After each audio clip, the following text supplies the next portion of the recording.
because we've talked about the majesty of God and the wonder of his works. And when you go out there and look at the stars and just kind of try to take it in, there's a question, well, that David asked. He said, when I consider, your heavens and the wonders of your work, do you remember what that question was in Psalms chapter 8?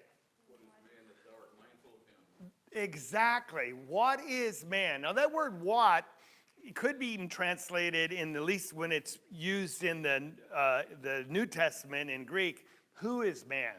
Or like, what is this fellow that you are so majestic?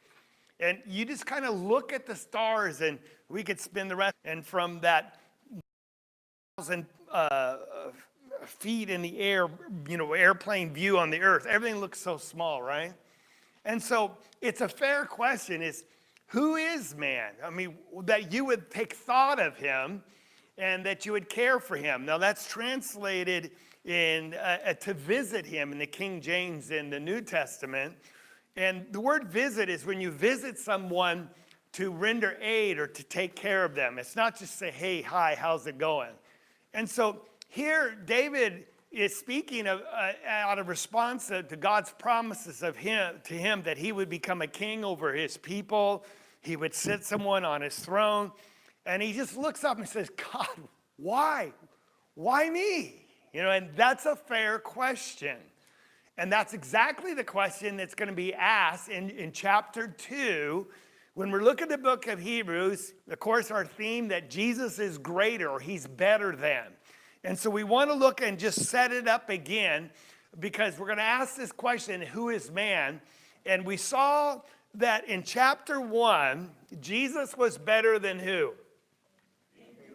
All right, so here we have Jesus, and he's greater than the angels. Now, before we, leave this, we have to understand his train of thought, even why he's bringing this up. First of all, Jesus is better because he is God. He's divine. That's really been the message of chapter 1. He's an exact representation of God's nature, his image. He upholds all things by the word of his power. Angels worship him. He created all things. All those evidences. Jesus is divine. That makes him superior. But why make that argument at all? Well, that makes us understand angels, what did they do? All right, the old law or the law of Moses, it was mediated or ordained through angels. And was the law holy, good, and just, and perfect? I mean, it was A-okay. The problem is man wasn't good enough to keep it. But if Jesus is superior in exponential ways over angels, and in these last days God has spoken to us through Jesus, no longer angels, when he speaks his word, how much better is it than the law? As much better as Jesus is over angels. That's what he's arguing. And he says, if we neglect, and that was last week's lesson, such a great salvation, there's no escape. I mean, what else is there? And so he's going to now turn to this question of who is man that we would receive such a great salvation. And in answering the question, we're going to really learn how great the salvation is. And really we're going to see the gospel expressed to us in chapter 2, verse 5 through 18. Yes? The law was given to the angels, but through Jesus it's directly given, and that makes a big difference. Yeah, well, then there's different ways. And like one person, what we have is preached by men. It's no longer by angels. Now, you say, well, no, it's preached by Jesus. No, it's preached now by men. And it's not through angels. And we're going to ask, why men? Who is man that you would even take thought of him? Now, I'm going to use the word man throughout this lesson. And when I say that, I'm using it in reference to humankind, all right? I'm not going to say he or she or persons. I will use just the old traditional man. I'm not trying to be sexist, but I'm including all individuals, all right?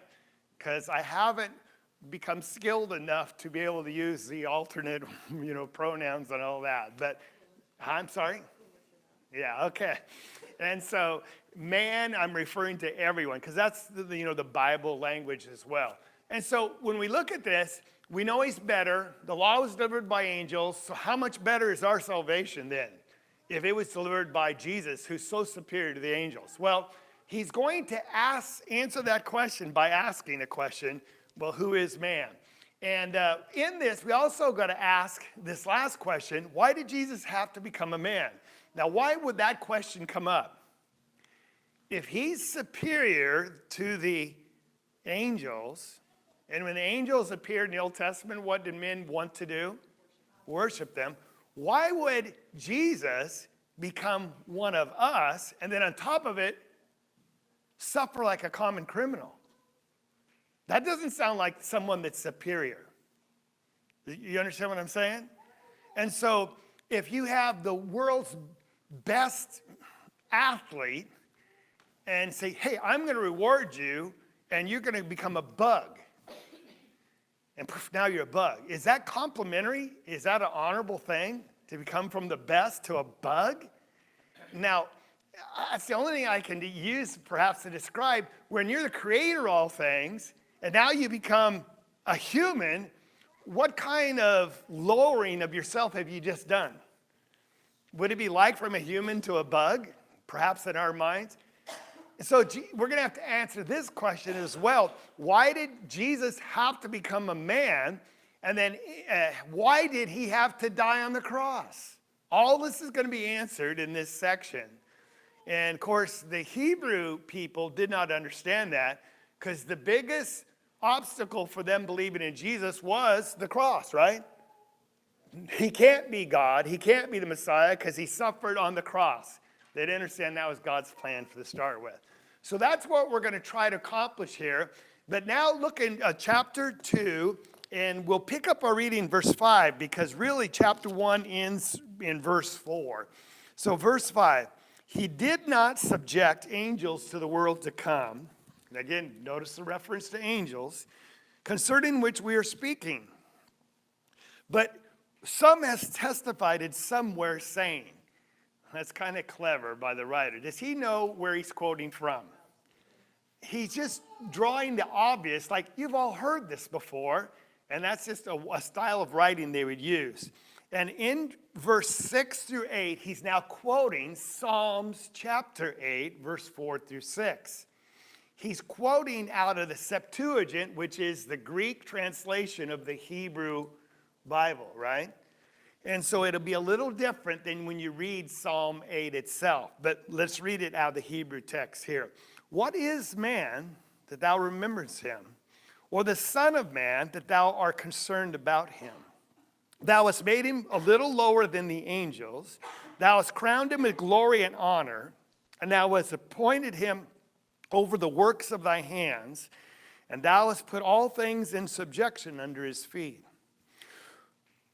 And yet now he's going to make an observation.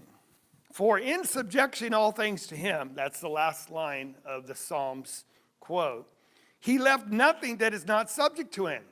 He said that's what that means. All things means what? Everything. But he says, now we do not yet see all things subject to him. So we've got a problem. So before we try to explain this, we have to go back and just ask, who is the psalmist talking about? And when we look at this quote, and we'll just go through it real quick. What is man, did you take thought of him? It's from Psalms chapter 8. And we could go back there, and here's where he began. He said, well, I consider your heavens, the work of your fingers, the moon and the stars, which you've ordained. That's what David is writing. Because I go, who am I? Now, is this, when it's being spoken, prophetic speaking of Jesus, or when is it spoken, is it speaking of mankind? That's going to be the big question we have to answer. Because when you read it, was Jesus made a little lower than the angels? Yes. Were all things subjected to him? Was he crowned with glory and honor? So it's easy for us to jump to conclusion that this speaks only of Jesus and not mankind at all. Well, the both is probably going to be the correct answer. Because if you do it, your study, and you could do the homework, but I'll just suggest to you that this is talking primarily about mankind himself. And then David's the one that's looking up at the stars. David is the one that's been given authority over God's people. David is the one who's been crowned with glory and honor. David is the one who's been promised someone to sit on his throne. And he's going, who's man? All right? And the Hebrew writer's now quoting this, asking the same question, saying, we've got a problem here because this was God's original intention for man, but something went wrong in the plan because we don't see everything subjected to him. So there's where we're going to go, the line of thinking, and I want to develop it now. So when we look at it, God's original intention that man was made lower than the angels. Now, when you say lower, does that mean inferior? Okay, it has to do with his role, because when Jesus emptied himself of his divine home and became a man, did he lose any type of God-likeness when he became a man? No. But was he made lower than the angels? So it's not that he's inferior to the angels. He's taking a servant role that's submissive, all right? And so in that sense, he looks and appears to be lower, all right? Now, someone had their hand up? Heather. Why does it say in the Psalms that he has made him a little lower than God? All right, it's a good question. When we go back to this one right here, who is man that you thought of him, that the Son of Man you care for him? The next verse said, you have made him a little lower than the angels. Some text say lower than God. In the Psalm, not in the Hebrew where we're writing. And that's because the word angels, it comes from the word, and you'll recognize this, Elohim, which means the host. Because Elohim is also used for God in the Godhood. Because in the beginning, God said, we find there Elohim. So sometimes it could refer to the angels, the angelic host. Sometimes it refers to God himself. And so they're undivided. They're divided about, should this be God or angels? And so that's a great question. And some texts and some rabbinical scholars say, no, it should be God. You made a man a little lower than who? God himself. And there's no problem with that understanding, because really that's going to be the thrust of this whole chapter 2 of the book of Hebrews. All right. I was thinking that just like men and women are not inferior to men, but we are lower than men. Yes, you have different roles, so they are subject but not inferior. That's right. Okay. So Heather, that's that answer there. So when we look at it, God's original intention was that man would be made a little lower than the angels. Because from Earth's perspective, you have angels and here's man. And angels seem to be more glorious as far as their role. But now we're talking about status, where God puts man. And the second of all, he's intended to be crowned with glory and honor. He's appointed him over the work of his hands, and he's put all subjection under his feet. Now notice the connection between all these. Crowned with glory and honor, that's where I got all these. Because the reason I'm pointing these 4 things out, because they're going to be applied to Jesus in just a second, and I want you to see that. All right? But you say, well, how could that be the case? How could that be God's intention? Let's go all the way back to the Garden of Eden, paradise. That's where Elohim said, God said, let us, what? Make man in our image and let him what? Rule over what? Everything. Now it's interesting. Every animal has flesh and blood, but what makes you and I unique is we're made in the image of God himself. Now, it's very interesting because we're borrowing some language that's similar, because Jesus is the express image of God's nature. That's where Hebrews 1 opens up, right? But we were different and unique than all the animals, that we reflect God's character. We are called his offspring. Animals are not. There's something about us. We are spiritual creation of God and made in his likeness. And we're supposed to have dominion over everything. He goes on later in verse 28, after he made them, he said, be fruitful after he blesses them. Multiply and fill the earth. Subdue it. Rule it. Did it say conquer it?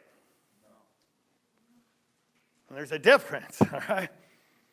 Now, there was paradise, God's intention, and they were going to live forever as long as they could eat and partake of the tree of life.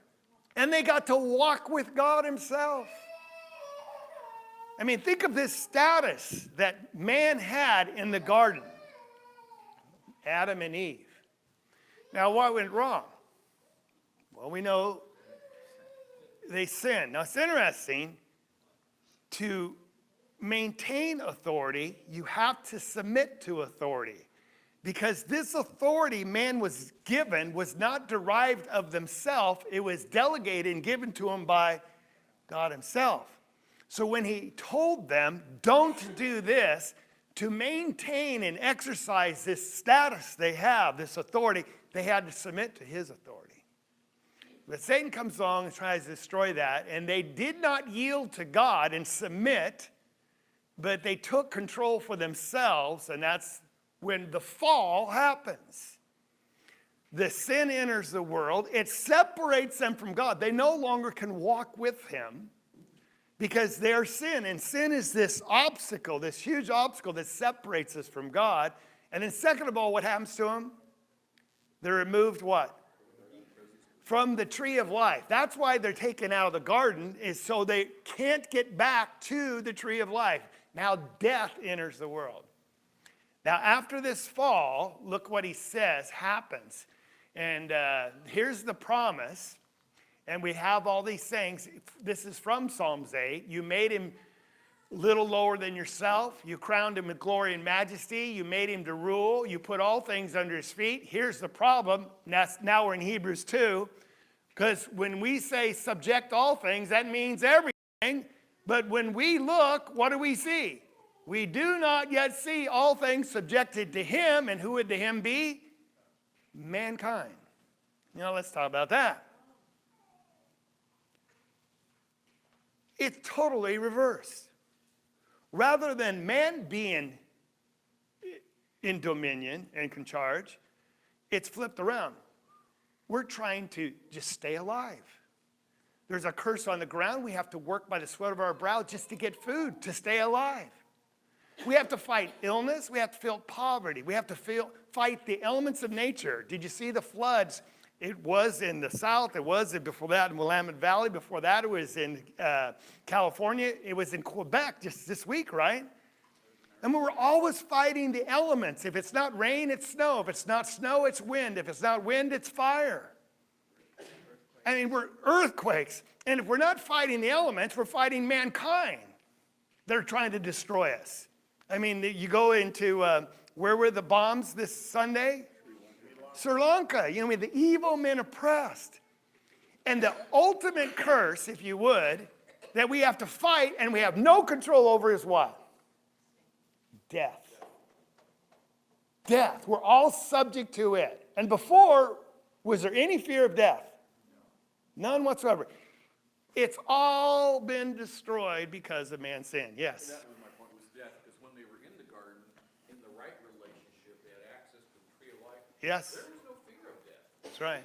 And now, one of the things that they are now subject to, That's right. them is death. Exactly. Which is one of the things Christ still has to take out of the That's right. So everything I've read on this is if you want to understand this chapter and this section, you have to understand this is what it's talking about. It's not talking about Jesus, it's talking about mankind.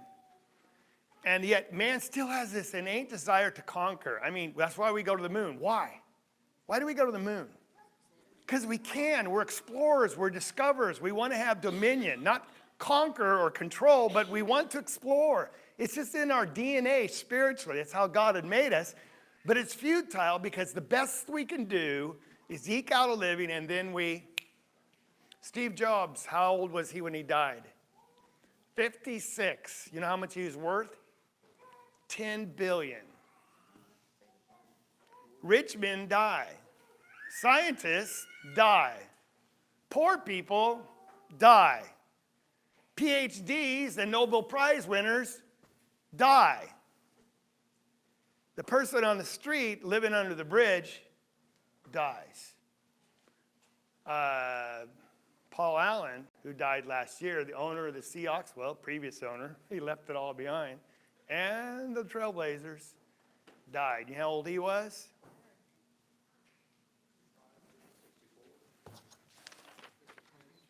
65. You know how much is he worth? $20.3 billion.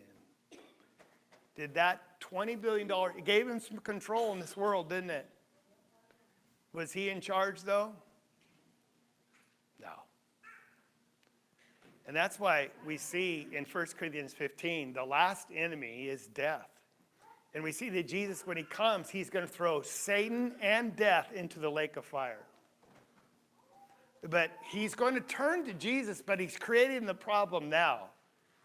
Here's the problem, and it's sin. But now let's look at the solution. Because notice the contrast in chapter 2 from verse 8, where it says, we do not see all things. But now notice verse 9, but we do see him who has been made a little lower than the angels. Now you can't have it both ways. If it's Jesus in the first section, you with me? We do not see all things subjected to him.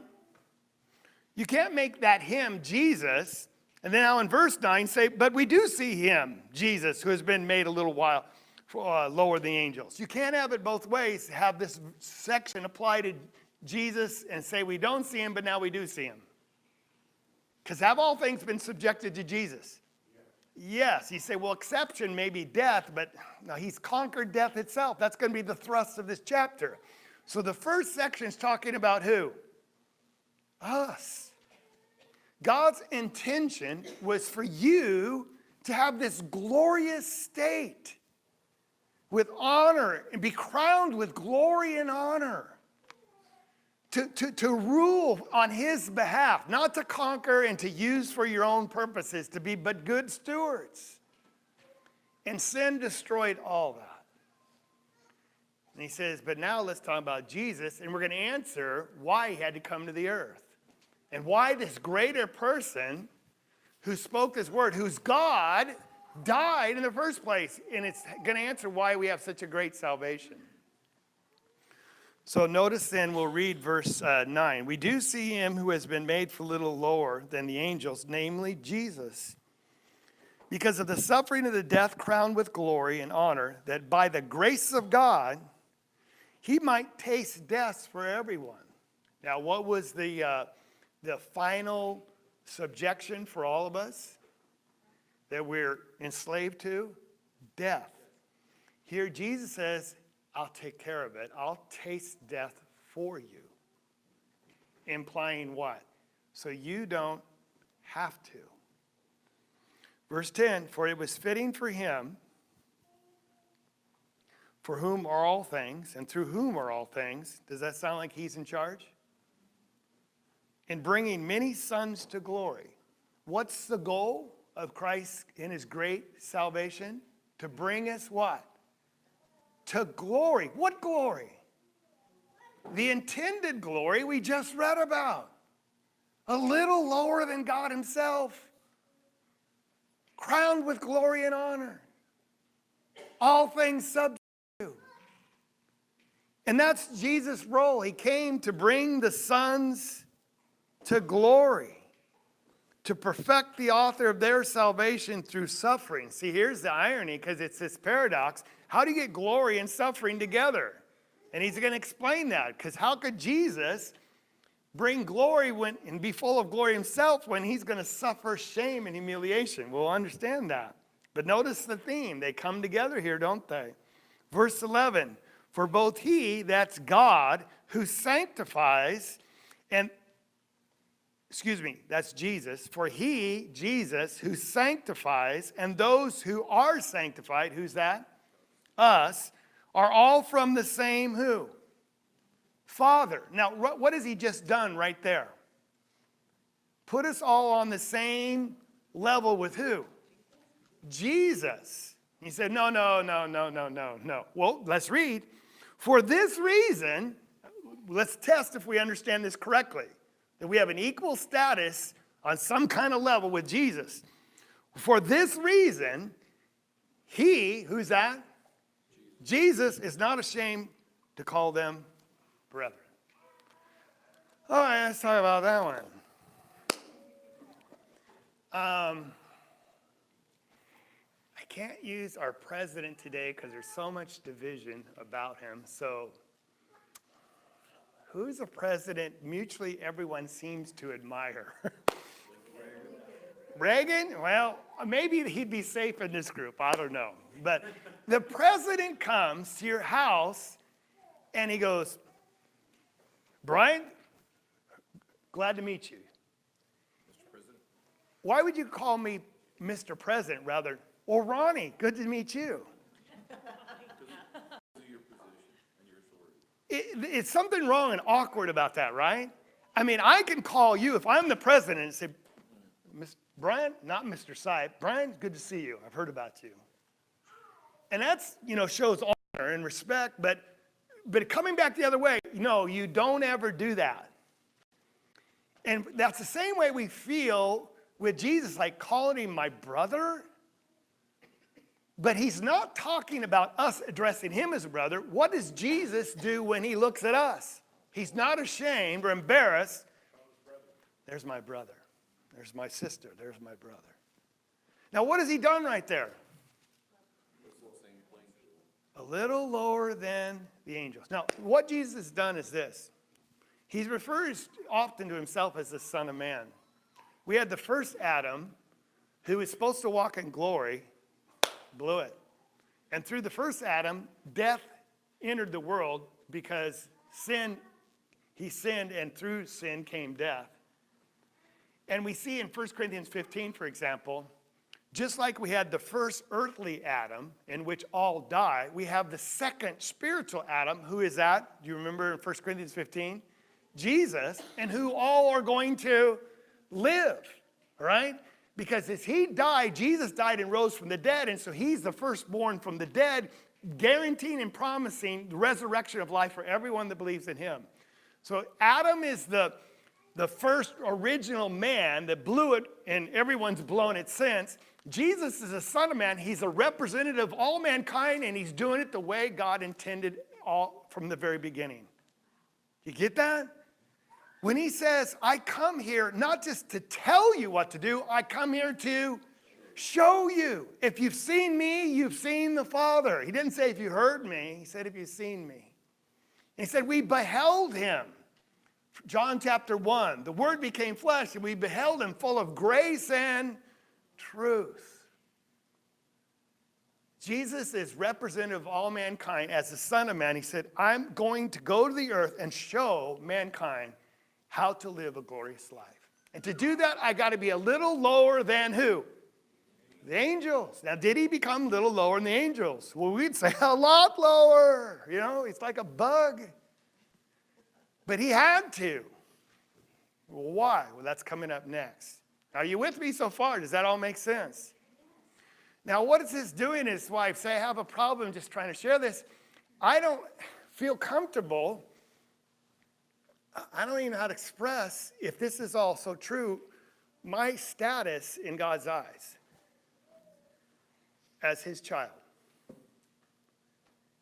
I mean, we're talking about moving me up to the level closer to Jesus, where I'm putting myself down here closer to Satan. You know what I'm saying?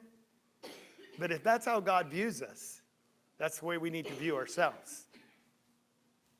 And that's why when he says, if you neglect this great salvation, I don't know what's left for you. Because this is so great. Because it was given to us by who? Not angels, but Jesus. All right. We think about how low Jesus had become. He had become low like a murderer, Yeah. child molester, like a rapist, like a kidnapper. That's how Low he went someone on the cross is viewed. That's right. to the ultimate low. That's right. So let's look at that, because here's the solution now. Let's read it, and then we'll try to talk about it and make some sense of it. So I'm down in verse 14. Since the children, that's referring to mankind, share in flesh and blood, we're a spirit being living in a body. That's what this is saying right here. He himself, a spirit being, right, had to partake of the same. What? Flesh and blood. And I can't imagine what the angels thought when they go, look, there's a baby and it's Jesus. There's our creator. He's one of them. He's a baby in a manger. And they did. They stooped over and tried to understand that. So he himself likewise partook of the same. And here's the clue, that through death he might render powerless him who had the power of death, that is the devil. And he might deliver those who the fear of death were subject to slavery all their lives. See, mankind has not been in control. We've been in subject to the world and to Satan. He's called the great accuser. And up until this time, he's been accusing the brethren night and day. And did he have a legitimate case? Yes. Why? Because all have sinned and fallen short of the glory of God. And so we find in Colossians account, Paul says, thanks be to God, who's transferred us out of the domain of darkness into the kingdom of his beloved Son. Whose dominion did we used to be in? Satan. He's the dominion. He had legal or spiritual control over us because we were all guilty of sin. You understand that? So that he might deliver, verse 15, those were through fear of death subject to slavery all their lives. For assuredly, he does not give help to angels. Now, this is something. Because on this little chart of list of priority of greatness, we have Jesus is so much greater than angels, but where do we put ourselves typically? Here's man. But here's something that's interesting. Jesus came, and who's he coming to give help to? He says, not angels. The Creator came and become one of us, not to serve angels, but to serve. Now, does that raise your status? How far does it raise it? Huh? Well, if man was created a little below the angels to start with, but that's not his intended purpose. He's supposed to be a son of God. And we're called brothers with Jesus. He became one of us below the angels temporarily. Isn't that what it says? I think I skipped that part. Where is it? Verse 9. We see him who's been made for what does it say? A little while lower than the angels. This is a temporary assignment when he became one of us. But as soon as he's done completing his mission, where does he return to? A place of glory. And what's he doing down here what's his mission? To return us to, what was his purpose? Bring many sons, verse 10, to glory. The only conclusion I can get, we have a superior status to angels. It's the only thing I can get out of this. And you just have to chew on that. So, verse 16. He surely does not give help to angels, but he gives help to the descendants of Abraham. Therefore, he had to be made like his brethren in all things, that he might become a merciful and faithful high priest. We're introducing a whole new concept, which we'll have to slow down and talk about next week, this idea of a high priest. In things pertaining to God, to make propitiation, that's the word you use every week, I know, for the sins of the people. We'll explain that later, all right? For since he himself was tempted in that which he has suffered, he is able to come to the aid of those who've been tempted. Let's make sense of this, and we have just enough time to do it. Here's the solution. For a little while, he's made a little lower. Isn't that what Psalms chapter 8 said? It's the same language. Now Jesus is going to be the personification of mankind. He said, I'll do it for you. I'll be a little lower than the angels as far as role, but not status, right? And I'm going to be crowned with glory and honor. But to do that, first I got to what? Suffer and die. There's an intimate connection between glory and suffering. And Jesus could not circumvent the cross and go home to glory. He had to go through the cross, the suffering, to get there. And if that's the case with Jesus, do you think it might be the case with you and me? As we follow Christ to home and to be with him in glory, do you think that path might have a little suffering on the way? Not only might, it's guaranteed. Because we're going upstream while the world's going downstream. And here's our model for us. And that's why he's giving us here. The Hebrew people are suffering as well, these Hebrew Christians that he's writing to. When you think of Jesus and all that he did, he was the perfect example for us in that he suffered, like you said, and he died, and left us that example of how we have to go through this life and die. But then he understands also all the pain. Right? Yep, you're getting ahead. That's verse 18. That's right. So he understands all the pain and what death is like and what we would have to go through. But at the end of all of it, if we remain faithful, then That's right. glory awaits. All right.